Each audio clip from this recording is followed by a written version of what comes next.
Hey guys, welcome to study with fascination. आज हम करने वाले हैं class 9 science olympiad chapter 12 sound part first. तो स्टार्ट करते हैं क्वेश्चन नंबर फर्स्ट से। हमारे पास है एक सोर्स जिसकी फ्रीक्वेंसी है 20 किलो हर्ट्ज़ और ये सोर्स प्रोड्यूस करता है साउंड वेव्स वाटर में और एयर में। हमें करेक्ट स्टेटमेंट बतानी है रिगार्डिंग फ्रीक्वेंसी। तो जो हमारी करेक्ट स्टेटमेंट है वो है option number A, be the same as that of the source.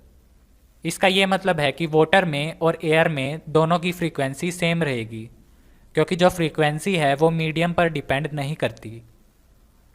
तो फ्रीक्वेंसी हमारी मीडियम पर डिपेंड नहीं करती, इसलिए वाटर में और एयर में साउंड वेव की फ्रीक्वेंसी हमारी सेम रहेगी। तो जो आंसर है वो है ऑप्शन नंबर ए। तो इसके बाद question number second, A.R. Rahman is conducting A musical night in an open auditorium in New York. If a person who is sitting in the auditorium at a distance of 250 meters from the stage and the other who is watching the live program on a television set in front of it in Hyderabad, then the person who hear him first is। तो इस question में हमारे पास दो person हैं। एक A.R. Rahman को सुनता है 250 मीटर के डिस्टेंस पर और ये प्रेजेंट है ऑडिटोरियम में, और जो दूसरा पर्सन है वो उसको सुनता है लाइव प्रोग्राम में टीवी के अंदर। तो हमें बताना है कौन सा पर्सन A.R. रहमान को पहले सुनेगा। तो इसका जो हमारा आंसर है वो है option number B, person sitting in Hyderabad. जो पर्सन हमारा हैदराबाद में बैठा है वो उसको सुनता है लाइव प्रोग्राम से, और जो हमारा लाइव प्रोग्राम है इसके अंदर साउंड एनर्जी हमारी ट्रांसफ़र होती है इलेक्ट्रिकल सिग्नल की हेल्प से, और जो इलेक्ट्रिकल सिग्नल्स हैं वो अप्रॉक्सीमेटली लाइट की स्पीड से ट्रैवल करते हैं। इसीलिए जो पर्सन है जो कि हैदराबाद में बैठा है वो उसको पहले सुनेगा then the person sitting in the auditorium. तो जो हमारा आंसर है वो है ऑप्शन नंबर बी।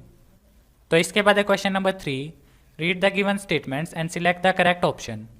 तो हमारे पास दो स्टेटमेंट्स हैं, स्टेटमेंट नंबर फर्स्ट और स्टेटमेंट नंबर सेकेंड।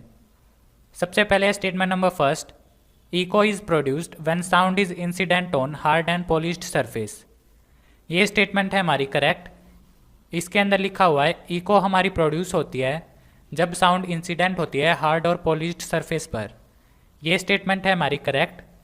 इसके बाद statement number second, sound energy can be totally reflected by objects with soft and loose texture. यह भी स्टेटमेंट हमारी इनकरेक्ट है। इसके अंदर लिखा हुआ है साउंड एनर्जी हमारी रिफ्लेक्ट हो जाती है बाय ऑब्जेक्ट्स जिनके अंदर सॉफ्ट और लूज टेक्सचर होता है। तो ये स्टेटमेंट इनकरेक्ट है। जो हमारे ऑब्जेक्ट्स होते हैं जिनका सॉफ्ट और लूज टेक्सचर होता है वो साउंड को पार्शली एब्जॉर्ब करते हैं और पार्शली रिफ्लेक्ट करते हैं, लेकिन इसमें लिखा गया है टोटली रिफ्लेक्ट। तो ये स्टेटमेंट है इनकरेक्ट। तो जो हमारा आंसर है वो है option number C, statement first is true but statement second is false. Next है question number 4, match the column first with column second and mark the correct option from the codes given below. तो हमारे पास दो column है, हमें इनको match करना है। सबसे पहले है ए, स्ट्रिंग वाइब्रेशन। स्ट्रिंग वाइब्रेशन होती है हमारी सितार के अंदर, तो ए का है थर्ड। इसके बाद है B, membrane vibration. Membrane vibration हमारी होती है तबला के अंदर, तो बी का है हमारा फर्स्ट। इसके बाद है C, vibration of air column. Air column की वाइब्रेशन हमारी होती है फ्लूट के अंदर, तो सी का है हमारा फोर्थ। और जो हमारा डी है, वाइब्रेशन ऑफ प्लेट। प्लेट की वाइब्रेशन हमारी होती है बाइसिकल बेल के अंदर, तो डी का है हमारा सेकंड। तो जो हमारा करेक्ट ऑप्शन है वो है ऑप्शन नंबर बी, ए का थर्ड, बी का फर्स्ट, सी का फोर्थ, डी का सेकंड। तो जो आंसर है वो है ऑप्शन नंबर बी। तो इसके बाद है question number 5, the roofs and walls of auditorium are generally covered with sound absorbent materials to reduce.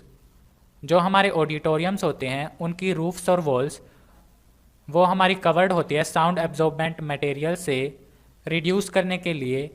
तो इसका जो आंसर है वो है option number B, reverberation of sound. जो हमारे ऑडिटोरियम है वो हमारे क्लोज्ड होते हैं, तो जो हमारी साउंड है वो उस रूम के अंदर बार बार रिफ्लेक्ट होती है, जिसके कारण होती है रेवर्ब्रेशन यानी कि परसिस्टेंस ऑफ साउंड। तो उसको कम करने के लिए ऑडिटोरियम की रूफ्स और वॉल्स इन पर लगाए जाते हैं साउंड एब्जॉर्बेंट मटेरियल, ताकि जो साउंड है वो हमारी रिफ्लेक्ट ना हो।